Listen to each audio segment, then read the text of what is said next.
Figma has been really disrupting the world of design, and I'm curious what makes it so special. What makes it stand out from competitors like Adobe, which, to be fair, does many things, but also is trying to do what you do? Yeah, like you were saying, design has been really on a tear the last decade. And I think that we're just on the start of that.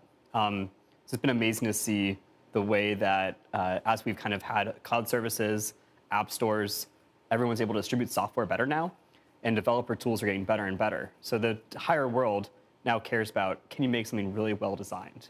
If you can win. If you can't, you might lose in business. And as it happens, more people want to be involved in the design process. And so people want to collaborate. That's where Figma comes in.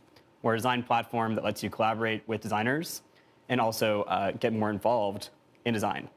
And so our core product makes it so you can create things like interfaces on your phone for apps or websites or visual materials. And then we also just launched FigJam, which is a digital whiteboard tool made for really the era of hybrid and remote work that we're now in. And it's not just the user interface design that's happening on Figma. People are using it to do interior design and plan weddings. Talk to me about some of these other use cases. Yeah, we actually, my wife and I planned our wedding on Figma.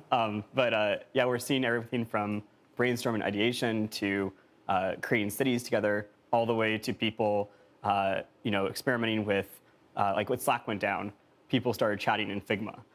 Really anything visual that you can imagine, whether it's slide decks or interface design or whatever, it can be done there, and so people will do it, which is really neat to see. That actually brings me to a question that I'd planned to ask a bit later, but given the chatting that's happening in Figma, the collaborating that's happening in Figma, do you see yourself taking on a company like Slack in other ways beyond design? No, not at all. Like, we're really focused on creativity, visual communication. I mean, our vision for Figma is how do we make design accessible to everyone?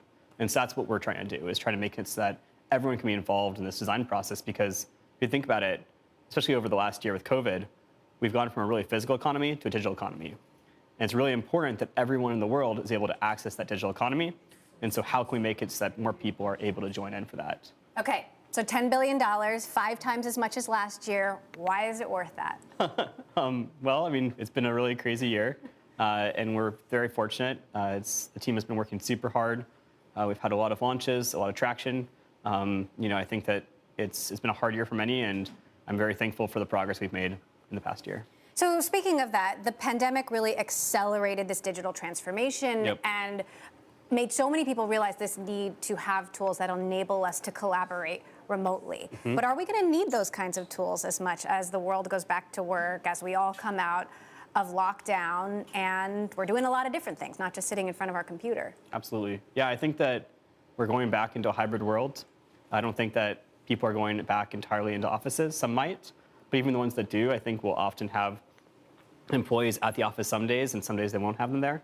And so whether you're remote, you're hybrid, you're in person, Figma makes tools that will work for you, and we're trying to make it so that we're able to help people just be more effective in general. Now, you have an interesting story. You were a Thiel fellow. You dropped out of school, college, to start the company, I believe. What are the things that you've learned along the way? What sort of advice do you have to impart to people who are thinking about doing the same thing, entrepreneurs? Is it worth it?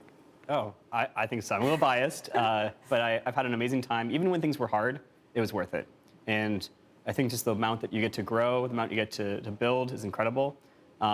I think the advice, going back to your question, if I was to give someone that's starting off today, and I was very fortunate with the Thiel Fellowship to have some space to really work and innovate.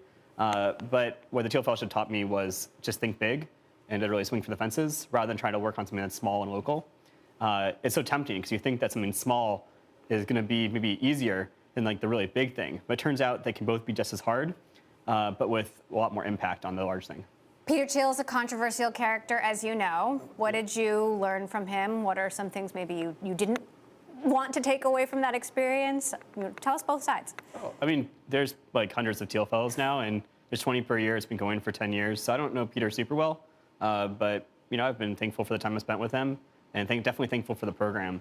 But yeah, I don't have any like unlessons. So talk to us about the big vision. Obviously, you're a $10 billion company now, but the ambition is bigger.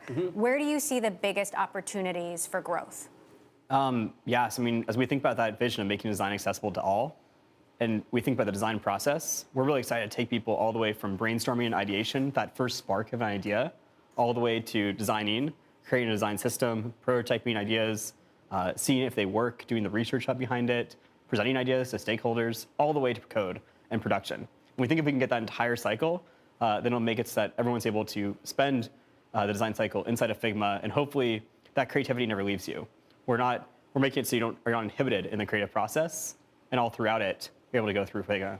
Now, a lot of the collaboration is happening on desktops and laptops, and people want more mobile features. How much is that part of the plan? Yeah, we actually just launched a beta of our iPhone as well as Android mobile applications. And that makes it so you're able to browse and comment and have conversation on design better. But we're hoping to do more mobile in the future, so stay tuned. What makes that difficult? I mean, obviously, it's a hard problem, right? Porting a product that's so good on desktop to your phone. Well, if we get nitty-gritty on the design of it, I think it's really interesting to think about how do you make it so that when you're going from one platform to another, you're making it native to that platform and not just taking the same metaphors and moving them over. So that's why we don't rush these things. But also, I think that most designers are at their desks most of the time. Perhaps in another world, you'll be at the beach designing your next iteration of your product, but I don't think we're quite there yet. Maybe with remote work, though, that we'll get there. Well, that was my last question because, as there are so many companies trying to figure out their remote work plan, and it's scary, and, some people want, CEOs want people back in the office. Workers are rebelling. How are you balancing that, and what's your plan for Figma getting back to work in the office? So about a year ago, we shipped a blog post that basically outlined our strategy, and it's their strategy today. And that is to be a hybrid model, to make it so that you're able to either choose to be at a hub or remote. If you're at a hub, you are committing to going to the office 2 days a week. It's the same 2 days for everyone. That makes it so that you have more serendipitous connections and you're able to just connect across teams more. And if you're remote, then that's great. You are pay localized, and we can only do it in some areas, not the entire world. But we do the entire continental United States right now, for example. All right. So if you're thinking about dropping out of college, should you do it? What's the answer? I don't know. I think it's dependent on everyone's individual situation, and I wouldn't give a blanket answer. But I think if you've got an idea and you're really excited to pursue it, it could be a really great way to learn is to go pursue that, and college will probably be there later.